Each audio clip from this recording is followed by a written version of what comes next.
Everyone, are we live?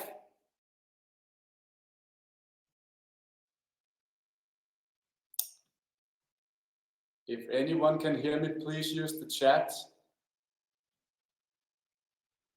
Oh, that's perfect. That's perfect. I was just getting worried. And everybody can hear me loud and clear?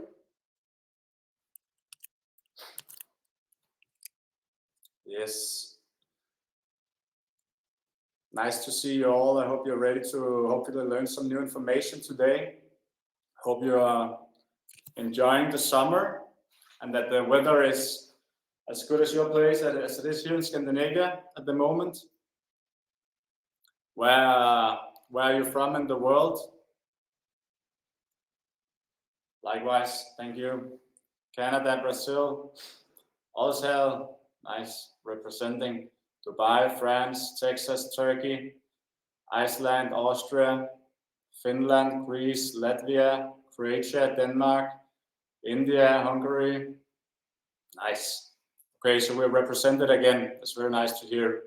Actually, this time we were trying to find a more suiting time zone that would fit like most time zones in the world for this session today. It's very good. It's very good. So we will be live for around an hour, something like that. First half of today, I will talk about the RSA breathing, the breathing method that I invented some years ago today, which I've kept developing since then. And for the last part, we will take some related questions. And I think today we'll keep them breathing related. So we'll keep in this or stay in this breathing universe, which is mostly fitting for today. The video is blurry. Really? Really? Is it blurry? That's a shame.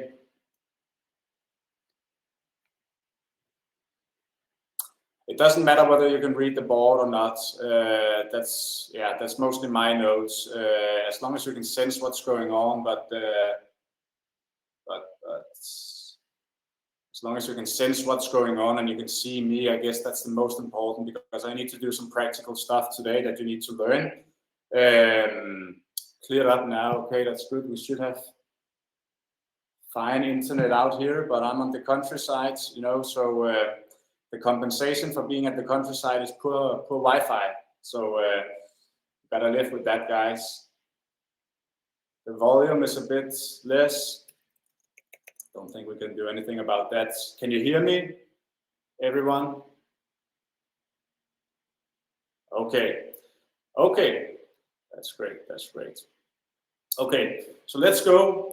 My breathing method, it's called the RSA breathing. And for those of you who are already on the online course, you may know what it's about. And there are many breathing methods out there, and some work, some really don't work. A lot of it is bullshit, and something like Oxygen Advantage, for example, is really, really good.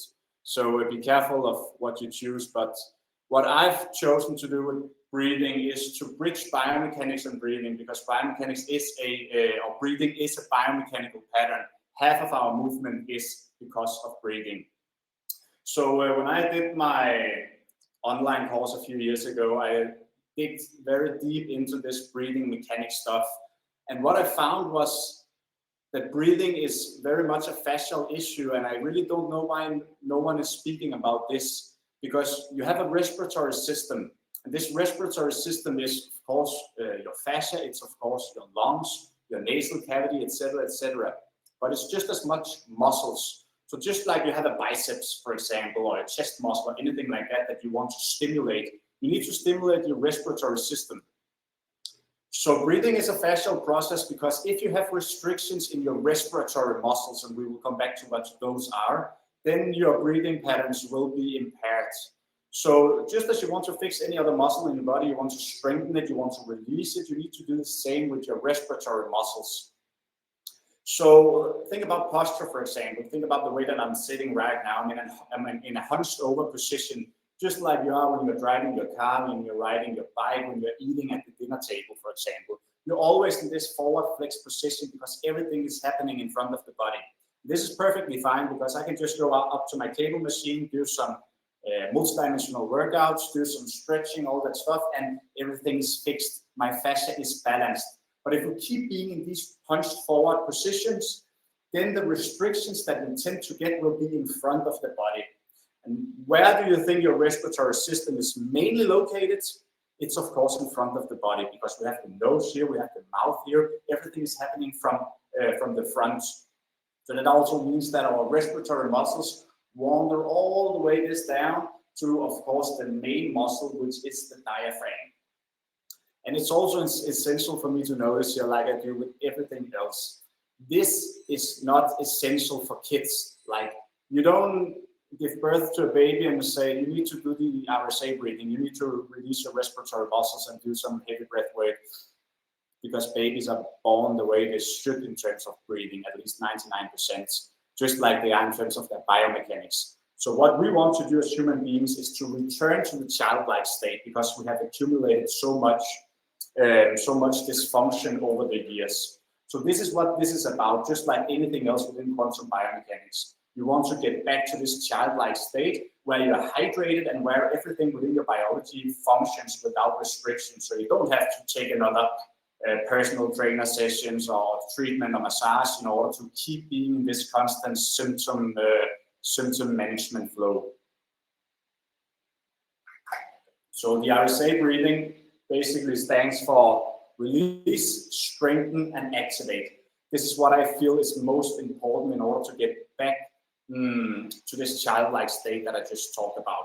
So releasing is the myofascial releases, the way that I want to treat any other part of your myofascial system and the muscles. We need to release those restrictions that are causing the trigger points, causing the dehydration within the fascia, because you cannot do any biomechanical work, do some heavy breathing, Wim Hof, or whatever, before you have released the system. And the same with, for example, oxygen advantage. I love it, it's perfect.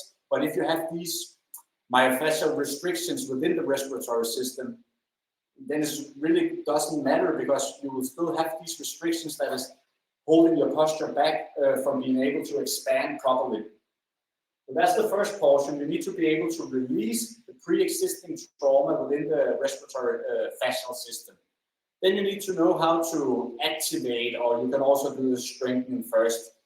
That really depends. But you need to know how to activate, how to breathe. You need to know how to guide proper nose breathing, how to be in a rested state, how to use your tongue posture, and most importantly, how to expand your diaphragm. Because if everything is happening up here, or like the yogic gurus say in the abdomen breathing, then it doesn't matter, because then you're not able to guide the breath down to the deepest parts of the lungs and into the diaphragm, which is responsible for 80% of your breathing.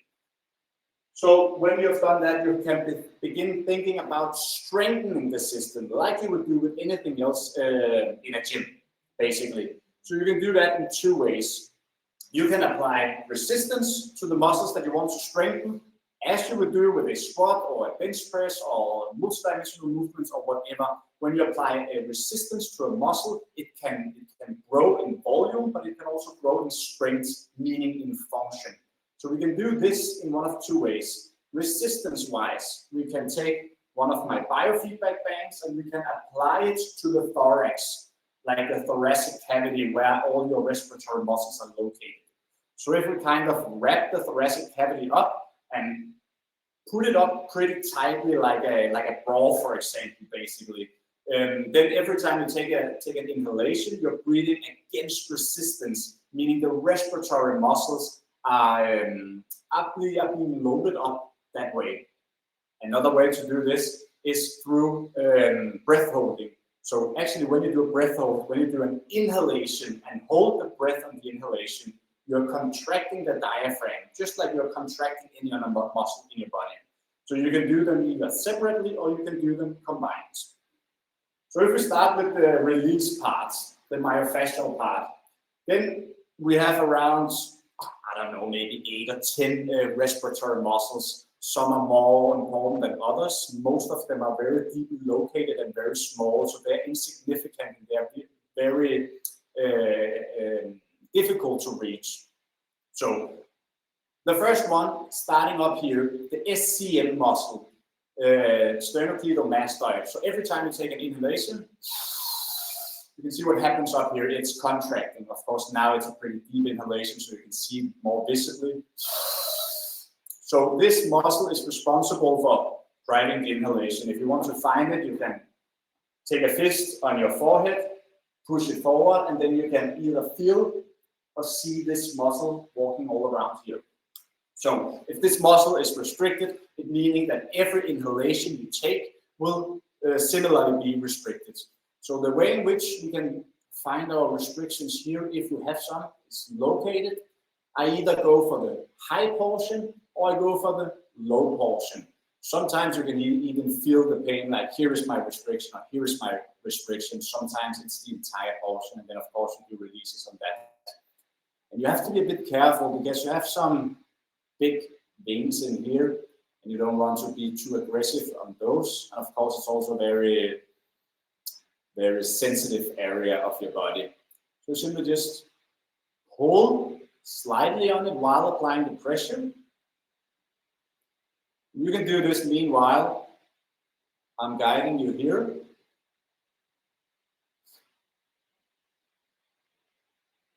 And if you have followed my work, I've done any of the other seminars of the online course, then you know that this release must be for a minimum of 2 minutes. 2 minutes is the bare minimum in order to properly hydrate the system.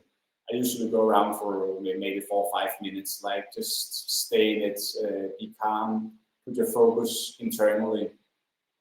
So this is one way. This is how I do it when I ride my car, for example, then I'm just sitting like this. And also be a bit more comprehensive, put some oil, some castor oil on your fist, and then move your head while you're gliding the tissues back, like this. So the next muscle, I'm gonna have to drop my shirt for this one.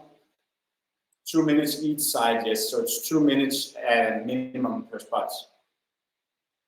Does left or right side make a difference? Sometimes it's a difference, but you want to apply pressure on both. But again, inequality in posture can be because of inequality in your myofascial restriction, so just be aware of that. The next one is the pectoralis minor. So again, when I do the inhalation, part of what is driving the inhalation is my pectoralis minor. So it's not the major, the big one here, but up in this little, you can see the little valley up underneath your clavicular. This one is broken, so it's a bit fucked. But we have this little valley. Inside here is where the pectoralis minor is accessible. So we want to apply pressure to this one. To most people, this is very sore, especially if you're a guy and you've done a lot of upper body work. So like I do here, you can either apply pressure with your thumb. That's a bit difficult because then you're using contraction within your body while you're doing the release, and you want to relax as much as possible. What I tend to do is take a MFR ball, the one that we have, place it here, find a pole, a wall that you can walk through, anything like that, then lean up against that element, push yourself into the ball.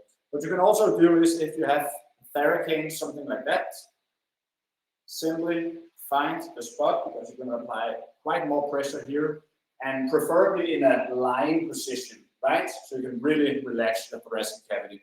Then you're simply just applying the pressure here. So this is the second muscle, just like the SCM, a bit insignificant, but if you have restrictions here, it's very significant, right?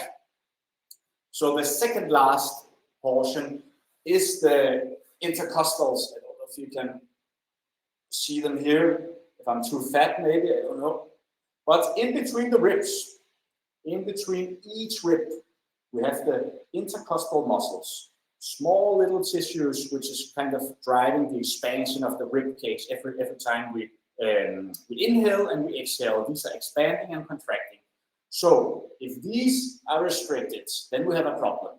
But it's also very difficult to apply massage here, very difficult, because it is such a bony area. You don't want to use any hard tools or MFR ball, something like that. You could maybe use a soft medicine ball, but again, it doesn't really penetrate up underneath these small ribs. So what I would tend to do, if you don't have a therapist who can do this, Simply again put on some oil, find the spots where you don't hitting the bones, but you're hitting beneath the bones. Then simply sliding your fingers. Sliding your fingers. And of course, there are many ribs here, many ribs that are responsible for the inhalation. Personally, I never do these, but if you know you have a problem here, I would do it. And again, it doesn't have to be between all relevant 20 ribs. It could be just 1, 2, or 3 ribs that have the restrictions. So use those if you feel you have a need to do it.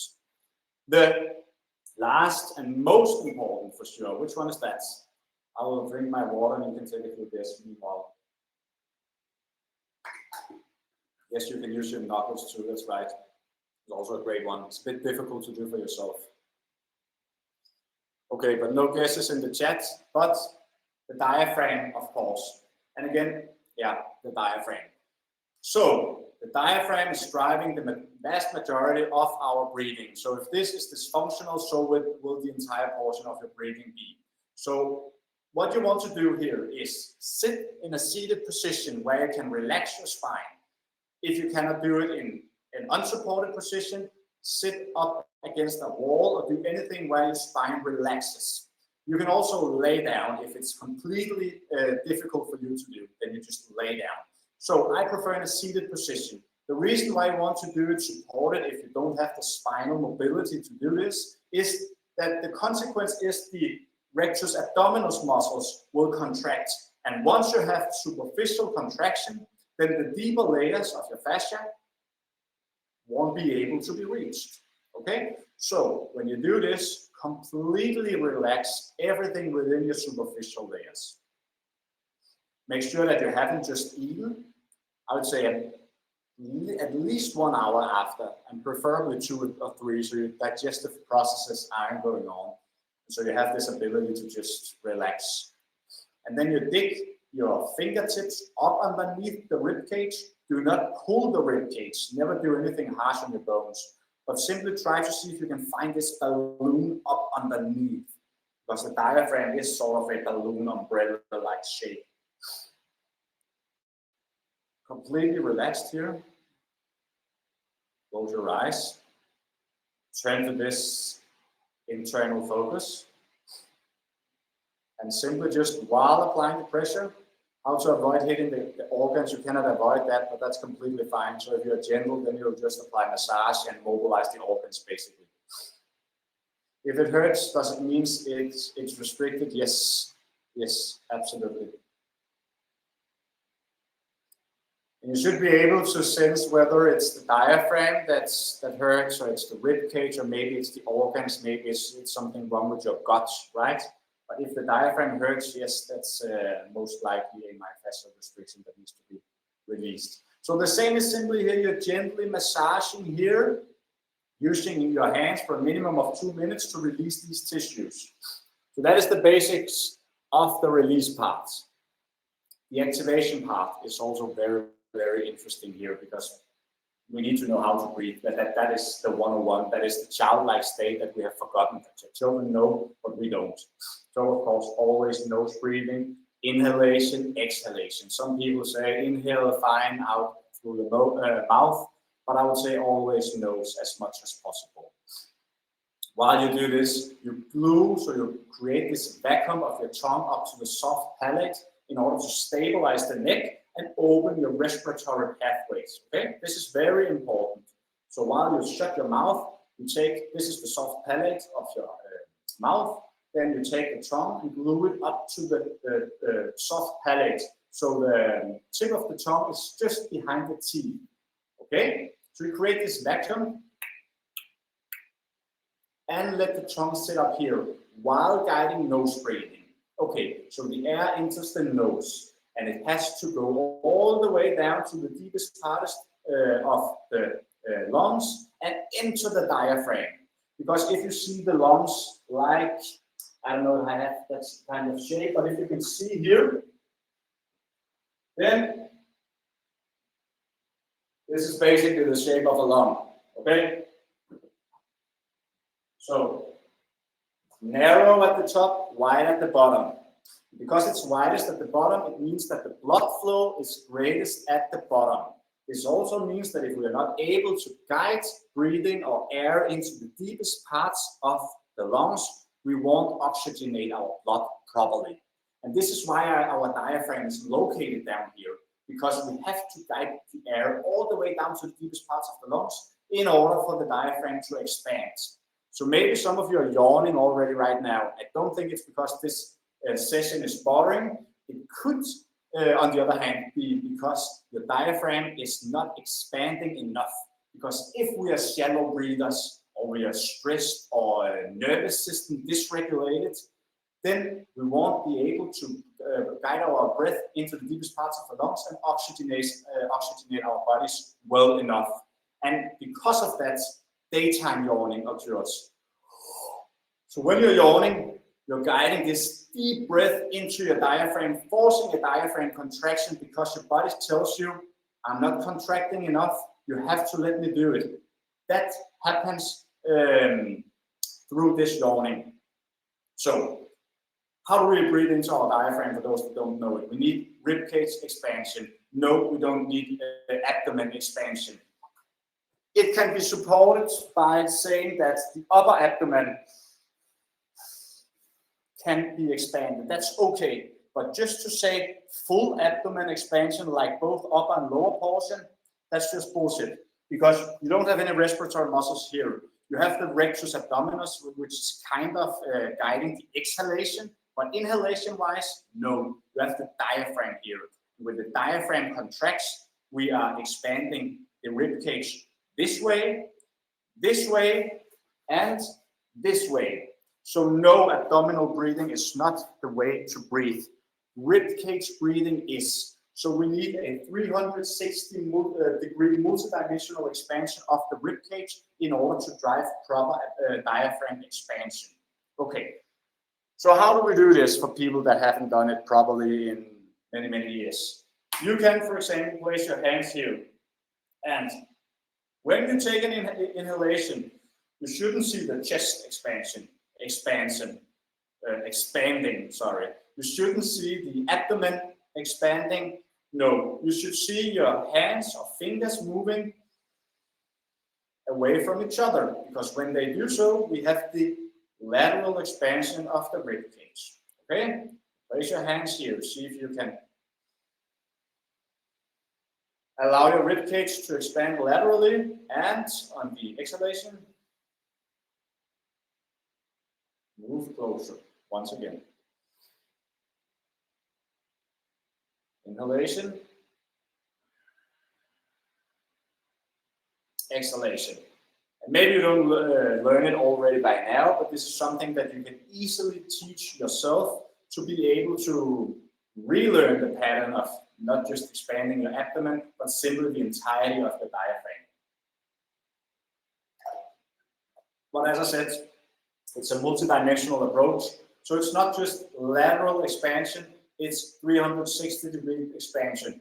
So in order to kind of utilize the entirety of the system and know that you do it correctly, you can move down to a quadruped position like this, and then exhale fully. So you can see that the entire thoracic cavity is moving together. And when you do the big inhalation, you should see both on the top and the bottom that they are expanding. Okay, so full exhalation.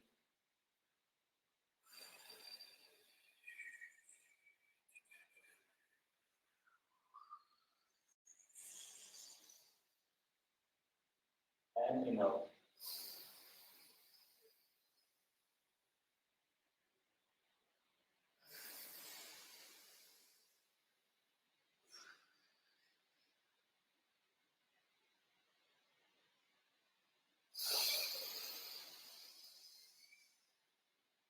All right, so if you're able to do so, and you can see the full expansion, both when you're sitting laterally here and when you're sitting in a quadruped position, up and down, all good. But this is how you're supposed to breathe. Don't let anyone tell you that abdominal breathing is the right way to breathe. Only if they're emphasizing the upper abdominal, but also the lateral portion and the posterior portion. Okay? This is the activation part. Release your system, learn how to breathe, then you can begin strengthening it. Okay? Strengthen it with biofeedback. So we simply apply biofeedback like this for this particular version. On one shoulder, wrap it pretty tightly around your rib cage, grab it from behind, and take it around the same or the opposite shoulder similarly. Oh, this was very tight, but it doesn't matter. I can still show you. You want to apply compression, but not so much that you barely can breathe. I barely can right now, but it doesn't matter. So you can see here that every little respiratory muscle that I just showed you before, except from the SCM maybe, is being exercised here. They're being strengthened both in size but also in function. So sitting down like this, good posture, of course, mobilize your spine. Then start the inhalation. Not chest, not abdominal, but just the way that I showed you before. Full exhalations. And it's getting harder now because we have the resistance. Exhale. Not an active exhalation, but a passive one. So you simply just let go. Okay? Active inhalation though. Letting go.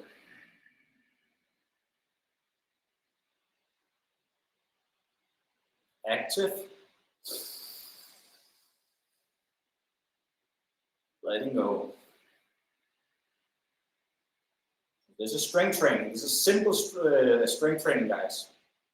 Again. And you should be able to see at least a centimeter of expansion on the inhalation, the right ways. Letting go again. And you can go to the quadruped position again and do the same in order to see the expansion just in the other ways. So this is, of course, only once you know how to breathe. Don't pass the activation part. Know how to expand your rib cage and exercise your diaphragm before you do this. Otherwise, it's just a waste of time. Second one, and we can just do this simultaneously. And this can also be done laying down if you don't have the mobility in your spine. Second one, breath holding. And again, you can do it separately. You can simply just lay down, take some deep inhalations, and hold your breath on the inhalation. You can also combine it to get the extra part of this particular concept. So you simply do the same. But after each inhalation,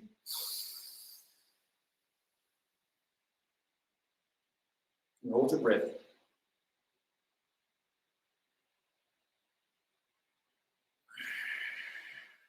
And you do this for as long as possible, okay? Because what you're doing now is contracting your diaphragm with resistance all the way up to the max contraction, like you tighten your biceps, just hold this power, and then you hold your breath. So you're holding the isometric contraction in the end for as long as possible. The more the better, the more the stronger you'll get, and you release again. And then you simply just keep doing this. Always do it on the inhalation because diaphragm contraction and inhalation, it relaxes on the exhalation. So if you do it on the exhalation, then you don't get the strength effect of it. So this is basically how you do the RSA breathing part. Does it make sense? Please say yes or no, so you know if we're on the right track.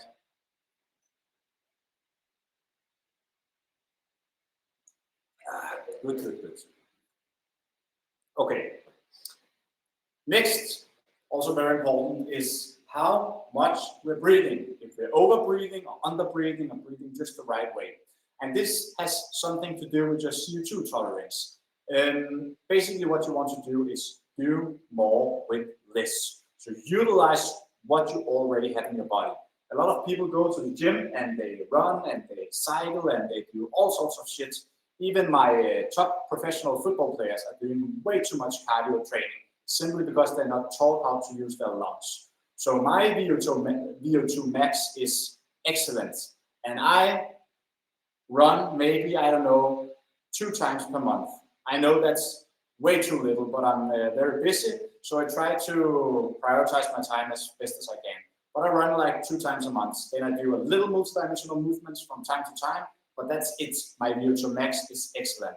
And this is because of my lung capacity and my breathing capabilities. That's basically what we want to do here. The better you can tolerate CO2, the better you can drive blood oxygenation within your body. So, this is how we breathe today. Per minute, an average of 15 to 25 breaths. That's way, way, way too much. That looks like this. So we're not just breathing too fast, we're also breathing too heavily. We can still breathe shallowly while breathing heavily, okay? That's not independent of each other. For comparison, we need to breathe 6-8 times per minute, something like that, in order to be at the optimal range to not overbreathe. So you can see that's a long way from 8 to 15 to 25, right? How we are taught to breathe, however, is to slow it down. So we are taking less breath, but no one is talking about the volume. We can simply just keep breathing deeply, utilizing or using all our respiratory capacity, as long as we just breathe slower. But that's not right. We need to do a combination of breathing less and breathing lighter. So we are still guiding our breaths down to the deepest parts of the lungs, down to the diaphragm, but it's light and it's slow. So we're slowing down the respiratory system, the respiratory capacity. And the reason why we want to do that is to get a better HRV, slow down the heart rate, live longer. Super simple. I really believe that we have a certain amount of heartbeats within our lifetimes, and when they're done, we are done. So if we can slow this system down throughout the entire life, we can live longer. So basically, in a rested state, you're not supposed to hear your breath, you're not supposed to see your breath, you're not supposed to feel your breath. So when you look at me in a rested position, it should look like a still picture when I'm breathing, okay? Take a look at me now. Rested position, rested state. My heart rate is a bit high now because I'm performing, but I'm pretty rested as well. Okay?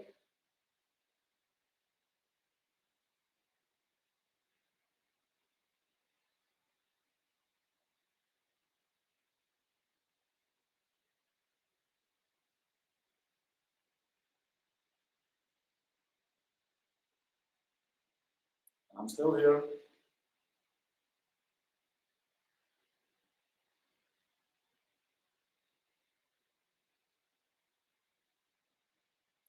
Can you see any movement whatsoever? You can't. You can't hear anything. Because my respiratory system functions to a way that it does, where it doesn't have to be so active in guiding my breathing. My muscles don't have to be overworked. My fascia isn't tensed. And yes, I move my diaphragm because we are supposed to still guide breathing down to the diaphragm.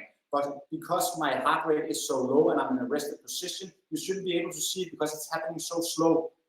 Hence why we're looking at this. You want to lower the volume, you want to lower the frequency. You exhale all the air. No, you don't, because if you were to exhale all the air, then you would see the arrow going down here. Okay? Full inhalation, full exhalation. So you're never fully emptying, only if you do some sort of specific workouts. Okay? One way you can exercise your CO2 tolerance is through a 3-step little program that I want to do with you today. So this can be a bit provocative for anxiety because you are accumulating CO2. You're not being able to fully exhale it, hence why we want to tolerate it better. But if you learn to manage this, this can actually be a cure, or not a cure, but a management for anxiety. And if you do this like when you cannot go to sleep at night, if you wake up in the middle of the night, can't go to sleep, then this is an excellent way for you to get down into a really restful state within 5 to 10 minutes.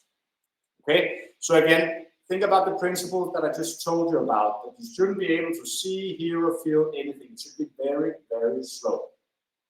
Take your finger up underneath your nose. Okay?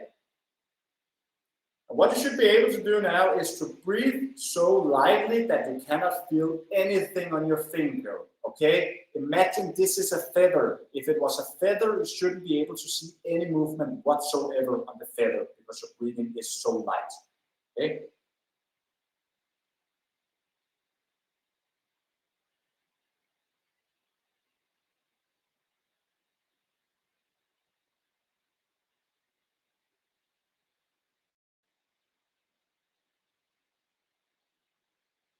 You just keep going, keep going. Simply keeping it light and resist the temptation to take these full inhalations. Really resist it. Won't be comfortable.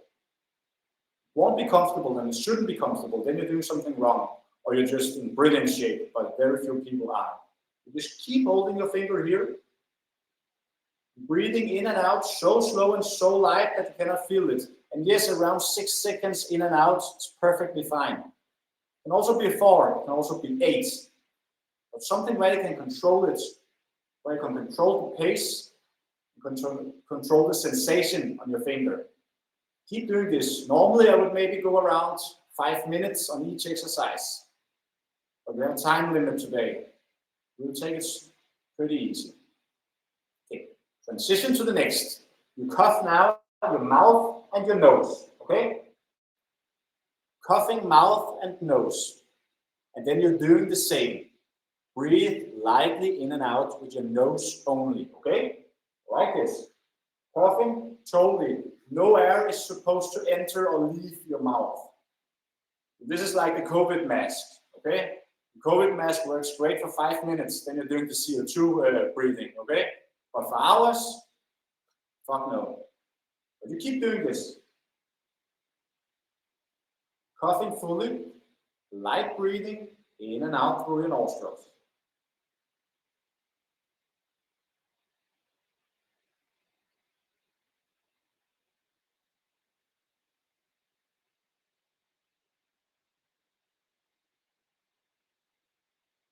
If the breathing gets heavier, it's okay. Because again, you don't have any fresh air in here. So if the breathing gradually gets heavier, it's okay. Try to control it, but it's okay. 1 more minute, okay? And no, I don't hyperventilate, but it's a natural, again, it's a natural response. Like if your CO2 tolerance is bad, then it's a pretty quick response in here, okay? Kind of similar to the back breathing, where you're breathing in and out of the back, reusing the carbon dioxide.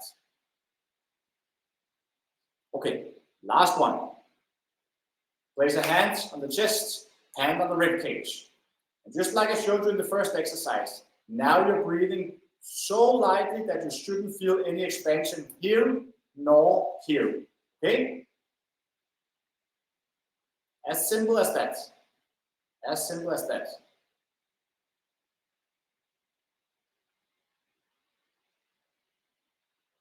Yes, so you're getting the nervousness feelings, you're getting the anxiety, you're feeling the trauma.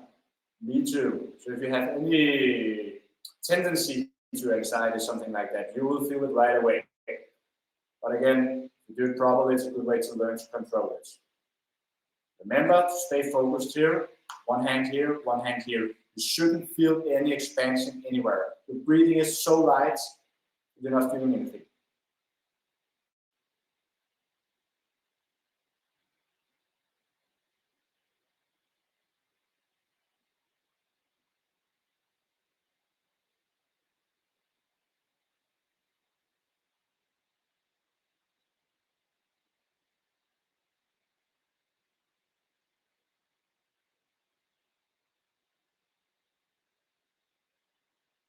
One more minute. This is the last exercise, so go all in on this, okay? So you can really feel it. Keep it light, keep it controlled, do whatever.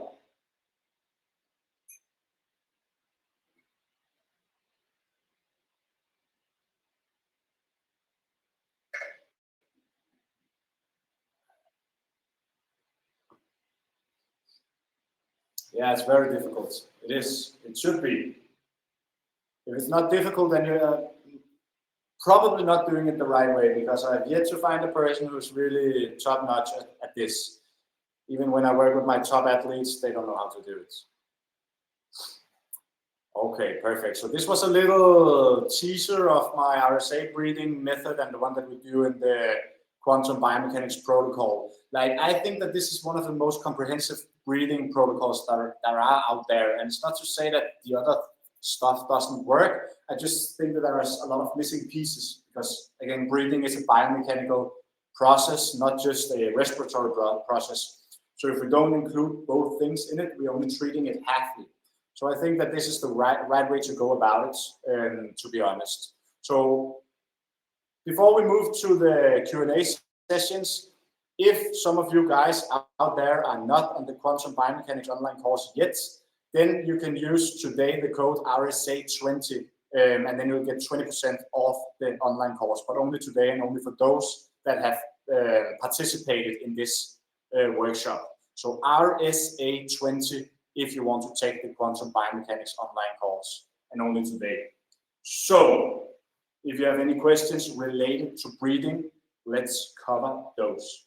Makes you yawn, yes, it does.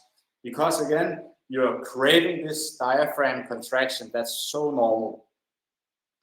Should you try to breathe like this while working out as well for optimal breathing? Absolutely not, because when you're breathing during exercise, your heart rate is higher and you require more movement. But you can resist it somehow, either through a mouth tape practice where you are emphasizing the nasal breathing, or through simply holding your breath during the breathing. So you're doing the full exhalation, doing some stuff for 20 seconds, something like that. That's also perfectly fine.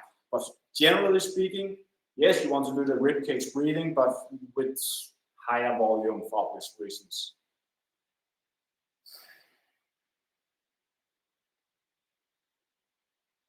Will better breathing help my nervous system to be calmer? Absolutely not.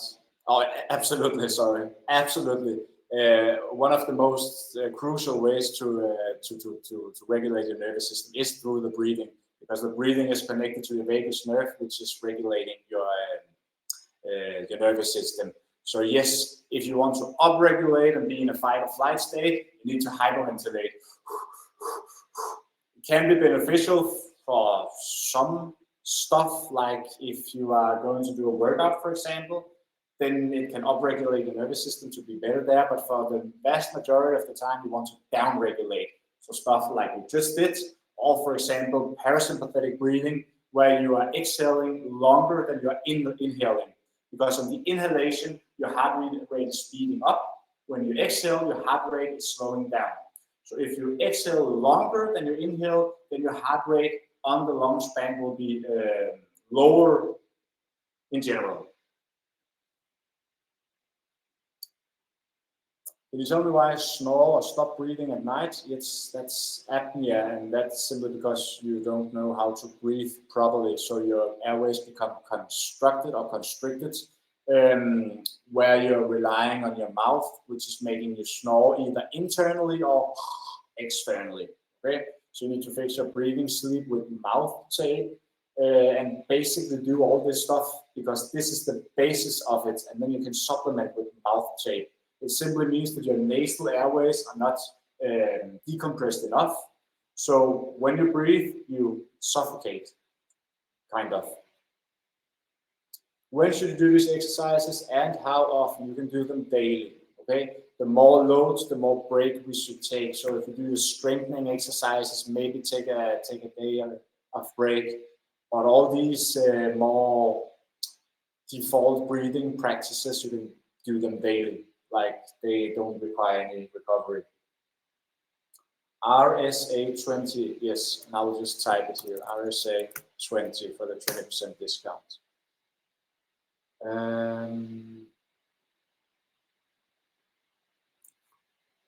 Really enjoying the course, truly recommend. Thank you.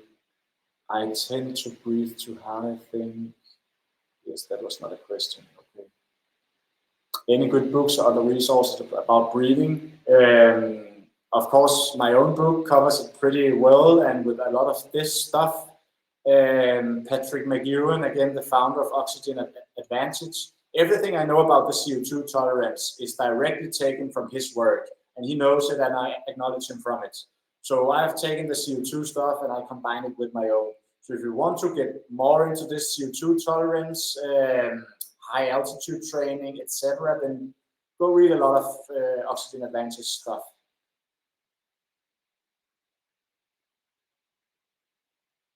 What about the Wim Hof method? Yeah, that's actually a good question. That's actually a good question. And I think for some people it's good. For some people it's not good. Either it causes a psychedelic response in your body, and that's actually a pretty plausible reason for why it should do so. Because when you're doing hyperventilation and you're contracting your pelvic floor, then you are accelerating the cerebrospinal fluid, so the fluid within your spine, up towards the brain and in the pineal glands. And it's hypothesized that within this CSF, there is a psychedelic drug or psychedelic substance, just like DMT.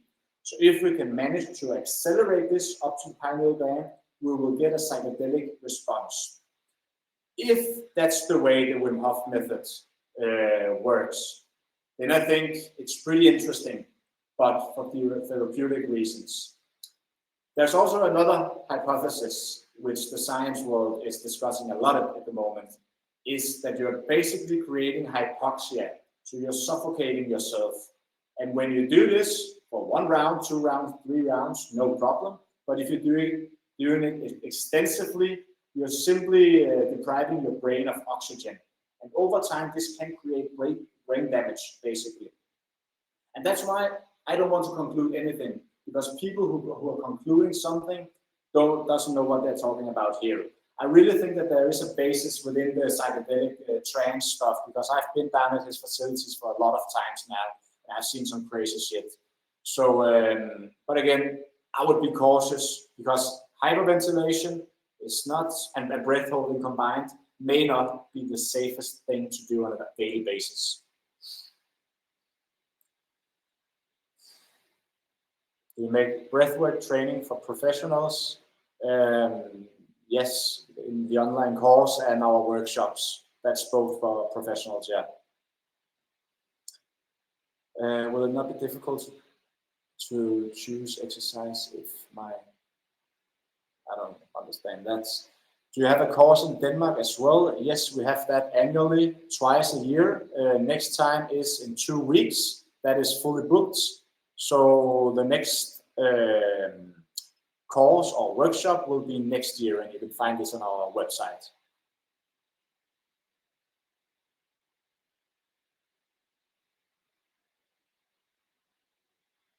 When is breathing best done? If not working out, how about when being social? I wouldn't care about my breathing when I'm social. Then I would just care about socializing. So breathing is an active thing that you can do before you work out, after you work out, depending on what your goal is. You can do it in front of the television while you're relaxing before you go to sleep. Again, it depends on the goal. Optimization breathing, like this, maybe a part of your workout. Like if you do the parasympathetic breathing where you're really engaging the low heart rate, do it as a sleep protocol thing. I would never do it in social situations. That would be strange. When are you opening a gym in Copenhagen? I don't know, to be honest. It's a very difficult process. Hopefully 1st of October. Last exercise, the last questions, last 1 or 2. Can I learn about breathing in your book or online training? Yes, both the online course and my book, most comprehensively in the online course.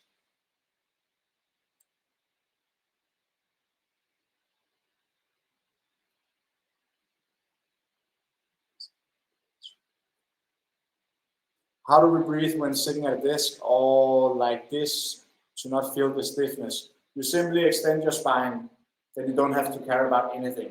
You extend your spine so that your chest is able to expand, and most importantly, your diaphragm is able to expand. Because if you hunch forward like this, then you're constantly breathing with restriction. So simply don't think too much about it. Extend your spine like this, then you have the solution. Is the online course lifetime access? Yes, of course it is. We don't want to limit to anything, so you have lifetime access and you can do whatever you want. You have access to all these webinars. This one today was an open webinar for all people, but most of the time we host these private webinars. So yes, lifetime access. And with those words, I think we will shut out for today. Again, if you're not on the online course, use the code RSA20 to get a 20% discount. Other than that, next time will be some posture work, I think, some corrective exercising work, because now this is the third workshop where we are going through the different steps of the quantum biomechanics online course. But next time will be for private customers only. But this will probably be the next step where we'll dig a bit deeper into beginning the biomechanics work. Thank you for your attendance and have a good Saturday. I will go out and be grounded and in the sunlight again. Thank you, guys and girls. See you.